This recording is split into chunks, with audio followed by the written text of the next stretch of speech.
So hi, everyone.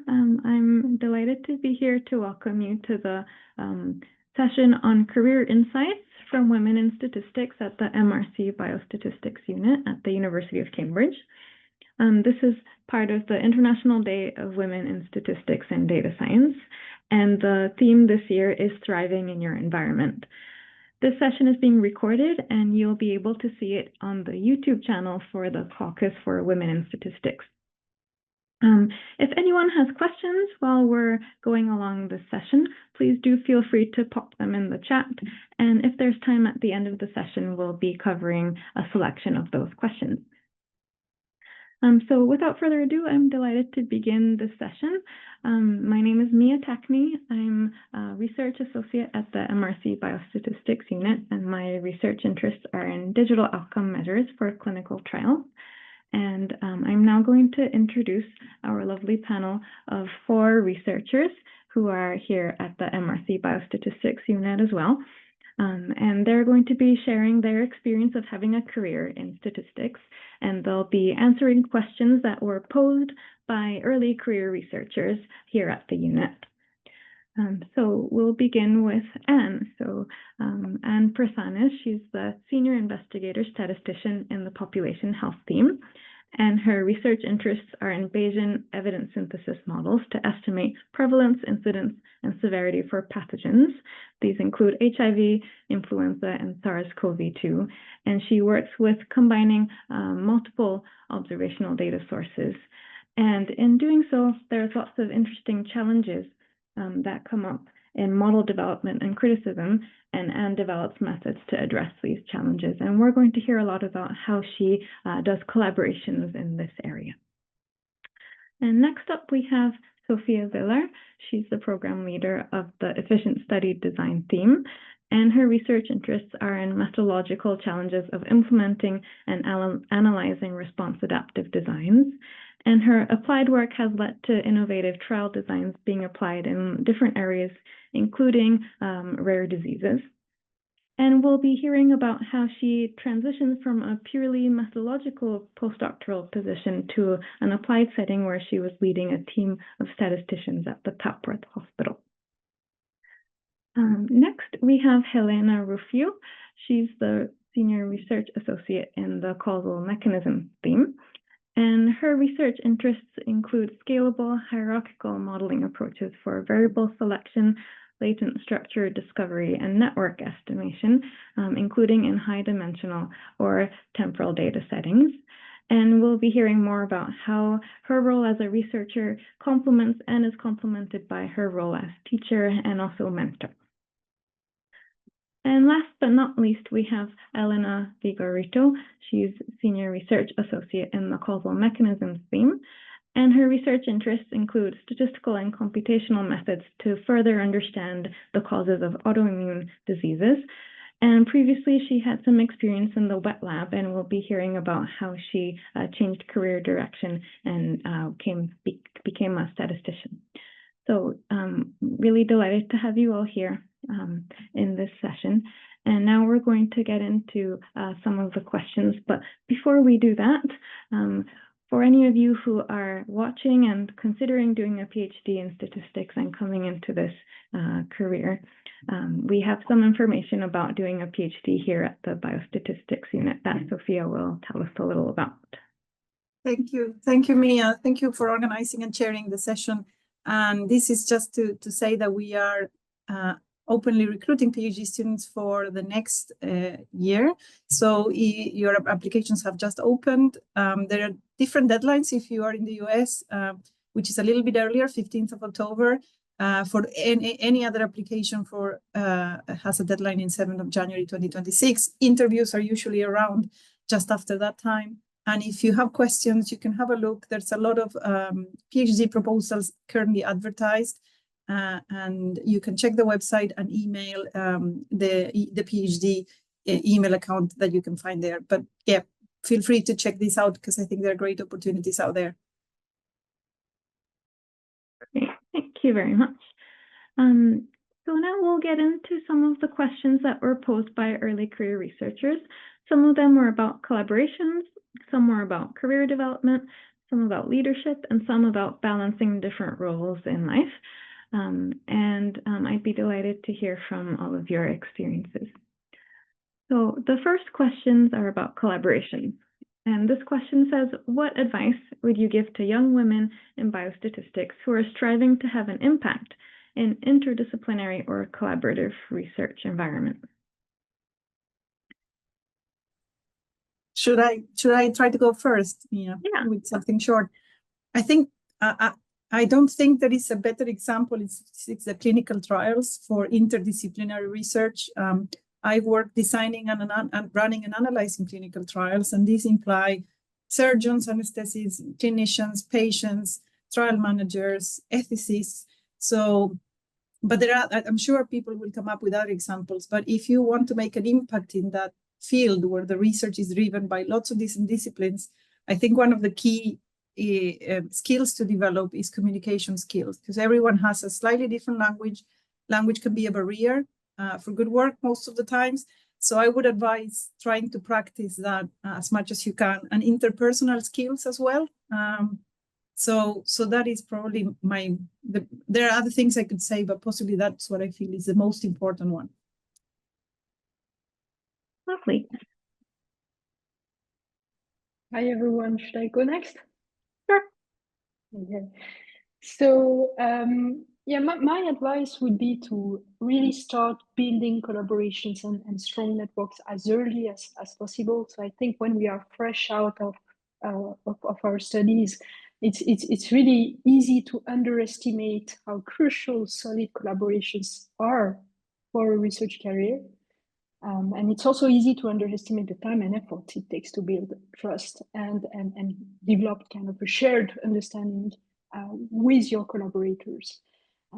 So I think it's really important to be patient, to listen actively, and especially actually in when you work in an interdisciplinary setting in a way, because as Sofía was saying, people often come from different backgrounds, and they may approach the problem from a slightly different angle than you. So, and which, by the way, may be very interesting. So it's really crucial to understand what is their perspective, what are their motivations, and also it's important to, I think, have a sense of their level of understanding of statistical methods. And I think this can take several meetings, and you know, until you understand that, and then you reach a sort of a common ground in a way, and that's perfectly fine, I would say. But then, of course, you also need yourself to invest time in learning about their area of expertise. So don't be afraid to get curious and ask them questions to make sure you really understand the subject matter. And by the way, this is probably, to me, one of the beauties of interdisciplinary collaborations. You always get to learn new things about science in different fields outside of your primary statistical research focus. And you get to meet very interesting scientists who are typically very excited to tell you about their research. Yes, so they are often more than happy to explain it to you in simple terms, in fact. But yes, once you have a good grasp of this, then I would say you are in a good position to find this common ground and understand how your specific expertise can make a real impact. And I would say that, you know, collaborative work, and especially interdisciplinary work, can be challenging in that sense, because of these different languages that people speak. But I think when you're able to bridge that gap and kind of drive the project forward, then it can be also incredibly rewarding. At least I found it is. So I would say, if you're new to this, I would really recommend you taking every opportunity to practice, as Sofía said, and practice explaining statistical concepts from your collaborator's perspective, and don't be afraid to take the initiative, even if it feels a bit kind of outside of your comfort zone at first. Often it's how you can learn and improve the most, I would say. Lovely. Anyone else want to add to this question? If I can chip in before, I think following on what Hélène said, in my recent interactions with ethicists particularly, I felt a eureka moment when I understood why we were not understanding each other. And it felt so illuminating to discover, okay, I see now why it's wrong and I think that's really priceless, because once you identify where the miscommunication is, there's room to open a door, right? Of all of these things come with it. So I really think it's worthwhile. I know it can be painful at points, but once you get to that, oh, okay, I now identified where the problem is, it's just a really great moment. So yeah. Yeah, I just wanted to add, as Mia said, I'm coming from, initially I trained as chemist and I work in a lab, and then I retrained in epidemiology. So I think it's very important to put yourself in the other's side of your collaborators and build a relationship of trust and understanding. And yes, and I agree with everything that everyone has been said. And it's true that there are technical and language barriers that are going to be both ways, for the statistician to understand the basic science and for the collaborators to understand the statistical side. But it's, as other people said, yeah, it's very important to practice and to explain and to listen and to learn from each other, and it's a very rewarding experience in the long term. So as agree with Hélène and Sofía, I kind of really encourage to go that path. Thanks. Lovely. That sounds very nice. We have a related question, still on the topic of collaboration. And this says that statistics is the backbone of so many fields, as you all were describing just now. Can you describe a critical high-stakes moment in your career where your statistical expertise fundamentally changed the direction of a project or policy outside of the traditional academic setting, and what made that collaboration successful? So anyone want to have a go at this question? I'll give it a go. So I would say, so because I work with infectious diseases, there have been critical high stakes moments, I would say, in terms of pandemics that we've been through. But I'm maybe going to give more the example of my work on HIV. And if I think about that research, I'd say there isn't one single moment which led to policy impact, but a kind of continuous stream of moments through having built a really good collaboration that has led to policy impact. I was lucky to begin my career in this area before I did my PhD, working in a public health agency as a statistician, but a research assistant type of statistician, where this kind of interdisciplinary context was right there.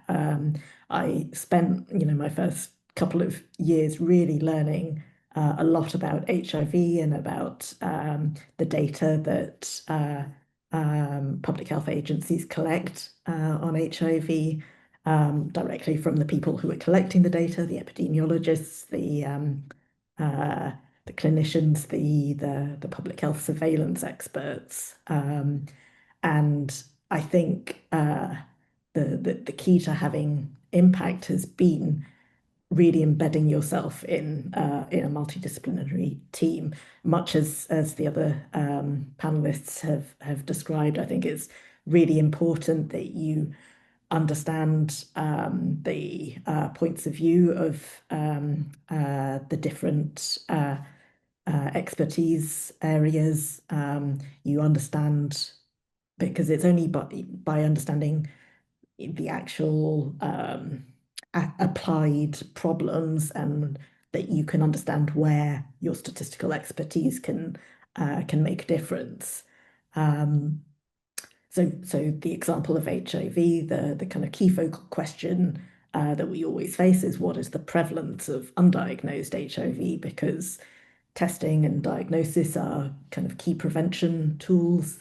Diagnosis allows the immediate start of treatment, which then suppresses the virus to untransmissible levels. And this effective treatment has allowed people living with HIV to live very long, full, healthy lives without passing the virus on. And so because it's undiagnosed by nature, it's obviously not directly observable, the prevalence of undiagnosed HIV.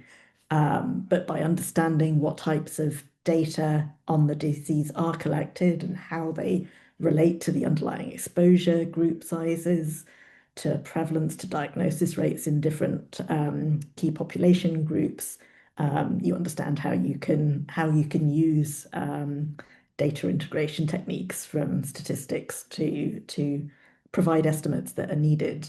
And it's these many long years of working with HIV teams at public health agencies that have led to impact in terms of, we produce national estimates of HIV for the UK, which are used in formulating and monitoring prevention policies. For example, there's an HIV action plan, and there's a goal of elimination of the disease as a public health problem by 2030. And so it's also been that multidisciplinary collaboration and seeing how that leads to direct impact is the most satisfying part of my work, I would say. And then, as the others have also said, I think the key to that good collaboration really requires learning and communication on both sides,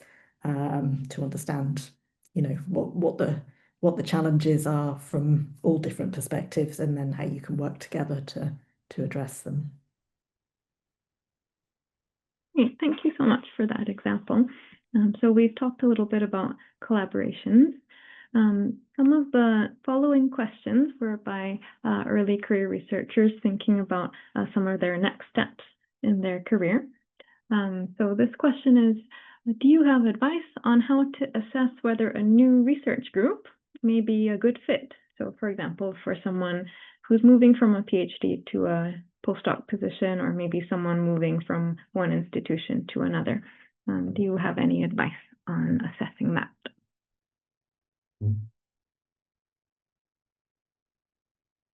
Well, I can start.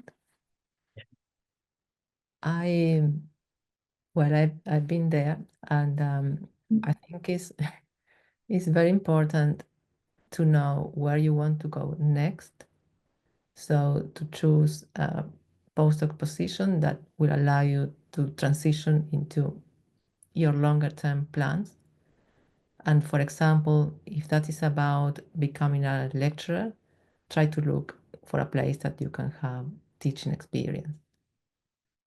I think it's very important, to think in the research area that you want to work and the expertise that you want to build. You are going to bring a skill set that you acquired during your PhD, and then you have to find the right balance between making use of the skills that you already have and acquiring new skills that the new group will provide you and will equip you for the next step. And yes, as you go along, try to build collaborations that it will help you to establish yourself in the future. Try to write research proposals so you gain expertise on that. Try to do networking, attending conferences, get supervision experience by mentoring, studying, and try some formal teaching if that is what you want to do next. So basically, this post should prepare you for your long-term plan. Thanks. If I can add to what Elena just said, which is really great, think of your goals and how much it fits. I would also add, if you can, be proactive and try to talk to someone from that group as well. Formally try to find out how the group works, what's the culture like, and so on. Sometimes you learn a lot from having informal conversations from people in a group, and most of the times people are quite happy if you just send them a line and express, I'm curious about how is your day-to-day life and what's it like. I think that's an important part that we tend to forget usually, because but it's important to think of both, of does it fit with my plan, and then try to understand how much information you can get from that group informally as well. Lovely. Thank you. So the next question, still on the topic of career development, is how did you go from a junior researcher to having a permanent position in academia? So any takers on this one? I'll have a go with the caveat that I'm not going to go into what permanent position means here, because there's a lot of caveats around what that might be different in different places. But a key point for me to go from my postdoc position to the next position that secured the transition was to be somehow open-minded about the opportunity that was available to me. So before taking that position, I was successful with a postdoctoral fellowship that was funded by the Biometrica Trust, and this was a fellowship that allowed me to work on my own research for 2.5 years, basically. And this research was purely methodological on the spectrum of designing clinical trials. So I had little to no experience with actual real clinical trials. And the opportunity that came after was to lead a team of statisticians in a specific clinical trials unit that was being developed, which was a Papworth Hospital clinical trials unit. And I was quite skeptical at the beginning as to whether this was what I wanted or not, in terms of, did I want to continue just with a purely methodological path, or did I want to have a mix of the two? And I think that the open-mindedness of trying that allowed me to make a transition into a more established kind of position. Of course, it came with a learning curve and with doing a bit of the two things at the same time, which is also a challenge. But I think that was the way in which I managed to transition into a more stable position. Fantastic. Anyone else on this question? Maybe I can add in a little on my point of view. I think one of the things that I found most helpful and in terms of transitioning between career stages is surrounding yourself with people, or finding the people who will encourage and push you to fulfill your potential.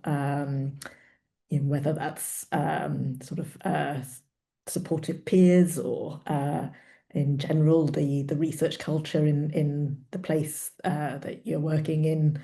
And that goes back a little bit to the question about how you identify that next group. I think it's important that when you're still within someone else's group, that that person can really help you to flourish.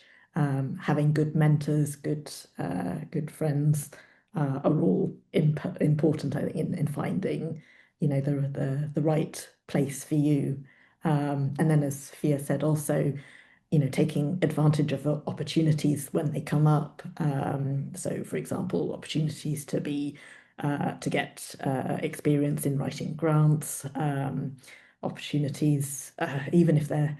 So, I mean, one example for me, one of the was with the COVID pandemic early on. There was the opportunity to apply for kind of what's the word, for funding to do research early on in the pandemic to understand all sorts of different aspects, and that gave me the opportunity to be PI on a grant looking at the severity of the SARS-CoV-2 virus, and perhaps lastly and most importantly, again, related to finding that next area is finding a research area that really motivates you. Because I think you're not going to flourish if you're not working in an area that really interests you and that you enjoy. Yeah. Lovely. Thank you very much. I think we'll move to the next piece of this session, which is about leadership. So this question says, as a leader in the field, what is the single most valuable piece of non-technical advice related to career progression, negotiation, or navigating institutional biases that you offer to the young women you mentor in quantitative sciences? Yeah, I'll have a start and let others chip in. I think there's a lot of things that can be said here. You learn a lot from experience. I think what I can say is that soft skills are essentials, and by soft skills, I think try to develop your confidence. In lots of situations, you need to speak up, and you need to be holding your place and saying, I don't think this is right. You need to find a way of saying that in the best possible way, and that's not easy. But I think you need to speak up and find your own words and say when something doesn't feel right or seem right. And this is just for science as for any other thing. Sometimes it's a scientific disagreement. And I think you need to be able to articulate that and defend your position. Also, I think it helps if you're a little bit bold and you say, I know what I want, and you own your place. I think it's easier said than done. I see that in myself. It's a learning curve. I wasn't always as confident as I am now, but I think it's something that we actively need to develop and foster and try to get in that place where we can feel we can say things out loud. So I think that's what I would say for me feels important for this question. Yeah, as Sofía said, and as I think we've it's been maybe a key running theme throughout all of these questions, communication and communicating well is so crucial for, whether it's to do with, building collaborations, whether it's to do with navigating some, tricky situations, whether it's a negotiation, being able, as others have said, to communicate well, both your point of view, but also listen well to others, I think is very important. Great. Anyone want to add to that, or shall we move to the last topic? Okay, perfect. So the last topic is about balancing different roles. The first question asks, how do you manage the balance between being a researcher, a mentor, and a teacher? And what strategies have you found effective in doing so? I'll probably start here. So I think it's not always easy, it can be a challenge. But at the same time, personally, I find that these different roles kind of reinforce each other. So if I take an example, in my case, teaching helps me stay connected to the fundamentals, of course, of the field. And it often, gives me perspective that feed my research. So and then of course research is central to the work I'm doing, and kind of also enriches my teaching and my mentoring approach. So all these roles are really interconnected. So for instance, if I think of my research, it really helps me come up and actually present real world problems I'm currently working on to the students when I'm teaching, which I think is really useful and important to help them see the point of why we are manipulating very complex, sometimes statistical concepts. And it's also important to kind of grab their interest early on and motivate them. And this is particularly true perhaps for undergraduate teaching, I find. And then mentoring. So mentoring is really something I find particularly rewarding. And in fact, I try to see my mentees as collaborators who are still new to doing research in a way, so who would benefit from some guidance. And this approach helps me, you know, have an open and also, you know, how could I say that? But have honest discussions about their scientific challenges and sometimes also personal challenges or aspirations. So that view helps me a lot. I find.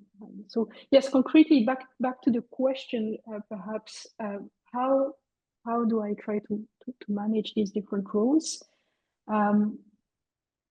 I try to set very clear boundaries, and I try to stay organized. I'm someone who likes to plan things carefully and have regular check-ins with my students and with my mentees to stay supportive, but at the same time without losing focus on my own goals or the team's goals. So it's kind of a balance to find. And but yeah, I think these roles are really related and benefit, feed one another in a way.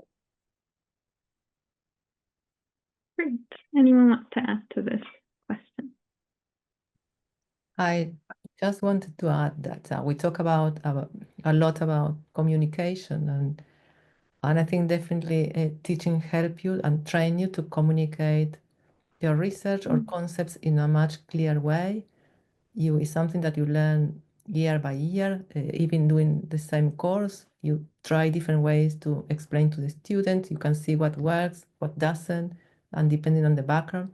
And that's a knowledge that you will apply, as we said before, in many different situations with collaborations or, you know, navigating yourself within your institution. So you learn a lot from teaching. As Hélène said, these roles are reinforcing and not competitive. And as well with the mentors, you know, when the people you're mentoring, you come up with new ideas, and that can reinforce your research as well. So they're all, if you choose rightly the areas in which to supervise and the areas where to teach, you can have a synergy that is going to benefit yourself. And I also agree with Hélène that you have to be very well organized and set, for example, you know, a practical thing, set regular meetings at certain times with either teaching hours or your mentors, so you can, as Hélène said, you know, you can still stay focused, but dedicating the right amount of time for each of your tasks that you have to balance. Great, thank you very much. We've got one last question that we have pre-prepared, but we're seeing some nice questions coming in through the Q&A, which we'll get to afterwards. So if anyone has any more questions, do feel free to put them in the chat. So the last question we have is something that might be a question for lots of women in statistics. And this is, how do you balance career and family life? I'll have a start mainly because, well, I think this is a personal question. Each of us may have to balance this at different levels. In my case, I have two little boys, not so little anymore, 9 and 6, but they are a huge part of my life and my day. So it's important that I think of these carefully and actively. So for me, the way that this has worked is that because family always takes priority, then I think that sets a nice boundary between work and home and helps me prioritize. But I've also found that since I became a parent, I am more organized and more kind of focused in my work because of not having this commitment of not working at the moments in which I'm with my children, which is weekends or dinner bedtime. So therefore, I try to concentrate all the work outside of that, and that has helped me reprioritize how I used my work, which also links with the question before: how do you split your time between the different things? I think it's helped me do that better, just because I have this boundary well set that there are times that are protected for the family, and I try to keep to those. But yeah, it's not an easy question, and it's a very personal question, and I think it's whatever works for everyone needs to be practiced, I think, to master it. But yeah. Wonderful. Does anyone want to add to that before we move to the Q&A question? Okay, we're getting a couple of really nice questions coming through. So the first two are about collaboration. So the first question is, from your experience, what's the best way to find potential collaborators when you don't yet have an established network? So I think we mentioned a lot about communication and discussing things with existing collaborators, but maybe we can talk a bit more how to gain those collaborators in the first place. Does anyone have thoughts on that?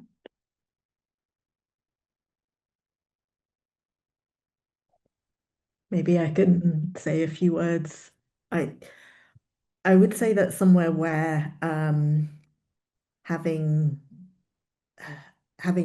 a good group leader will help you, because they will be the ones introducing you initially to collaborators, but then taking it on from there, how do you then build your own network? I think it's a matter of being one, as I've said before, if you're really kind of embedding yourself in a problem, by starting to collaborate with one person, you might then understand who else might benefit the collaboration. You might again, I think it's about talking, about networking. So, you know, at going to the conferences. So I would say don't just go to statistics conferences, go to also the conferences which are in the area that you want to make a difference in. To also again, that's part of the understanding the different points of view, but also gives you then that opportunity to meet people who might be able in different disciplines to work well with each other. Maybe I can add a bit to that as well. I think it depends the type of collaborator you're looking for, but what's worked for me is if you cannot travel, if you cannot go to a conference, because that would be a nice way of establishing a conversation. But if you can't, and there is a particular work that you have found very relevant to your own, I think reach out, send an email and explain why. I think we all get really excited when someone has read one of your papers and thinks there's a possible connection. I think the worst that can happen is they might not reply, but in the best cases, you can establish at least an exploratory connection with someone based on something you particularly identify as useful to your work. So I think my advice, again, is a bit be proactive and try. But of course, if an alternative is if you don't know that person, you might just find someone that knows that person and introduce you as well.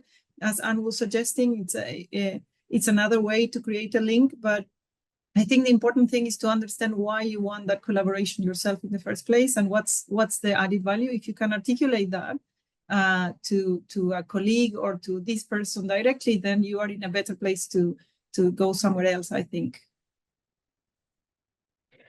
Maybe just a quick example also, actually, that I gained a collaborator through being asked by an editor of a journal to review a particular paper, and then realizing that the editor was someone who had,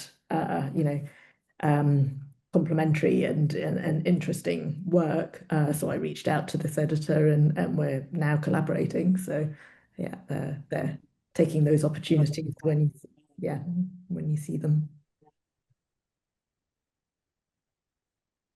It's a very nice example. And just to complement what you said earlier about conferences, I would emphasize go to conferences, but also go to the informal events that are organized during the conference. So the dinner, the coffee breaks, etc., are really crucial. So it's not just about the talks themselves. And this is sometimes a mistake we we will tend to do when we start going at conferences that aren't used to that, but it can be really beneficial. And same for seminars. Sometimes there are there is a coffee break organized after the seminar. It's another way of getting in touch with people. Yeah, and if you go to seminars, yeah, because you identify someone that you would like to work with, it's a very great way to get in touch, because it really shows that you're really keen and interested and made the effort to dig into what they are doing, and people appreciate that really, because they see that it's a genuine interest that you had there. That's what I would add. Yeah, just wanted to add that in my experience also, writing to people is been a great way to build up collaborations. And also, if you're in your institutions, there are organized seminars, invite speakers that you want to collaborate them, because that's how you come to learn to know people that you're interested in. So that's another way. Bring them to your place and get a discussion. Great, I think that was some really useful advice. The same person had asked another part of this question, which I think we've already more or less covered. How can someone identify and approach researchers whose work truly complements their own? And I think we've discussed quite a few different ways that one can do that. Now there's a question that came in through the chat. So this question is, could the panelists talk a little bit about the sexism that they have experienced in their careers and how they have dealt with it? And this person says they personally struggle with statistical advice being dismissed by male colleagues and not getting credit for their ideas. So does anyone have any thoughts on this question?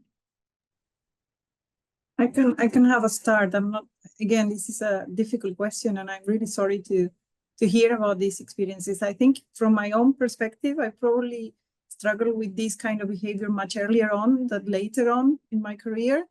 I would also say I've been fortunate enough as I was developing my career to find male colleagues that support you when you share your ideas as opposed to doing this. So how to manage this, or how I have managed this over the years, is to develop my confidence. If you really believe in your ideas, then stick to them, find people that will support you. Also try to, if you can, move away from these kind of cultures and collaborators, and don't let these diminish your confidence in any way or form, because in the end, if they succeed doing this, that's not a good thing. But I think it's sad if that happens still. So I think there's very little you can do except for look for supporters that can see the value in your ideas and help you navigate this the best that you can. But again, it depends. I think everything is very context dependent, and I think it's changed for me over the years as well. So yeah.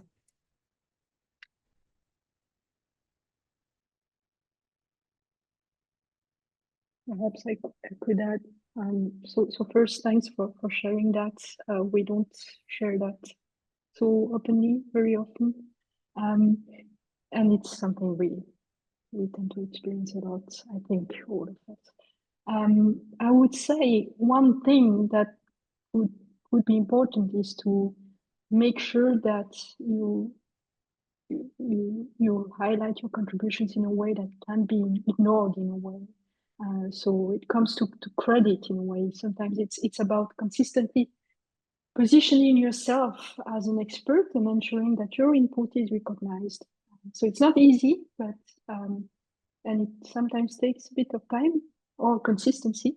And but sometimes it's also about being patient, and you will get there, and things will be clear for everyone then. So if I could say so.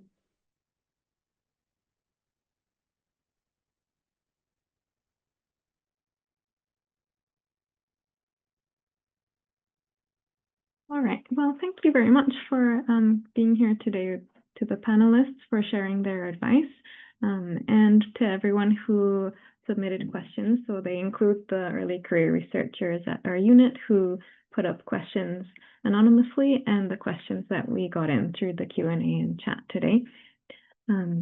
So I would like to wish everyone a very happy International Day of Women in Statistics and Data Science. And because this is a 24-hour conference, I think it's nice to have a 15-minute coffee break for anyone who's in it for the long run.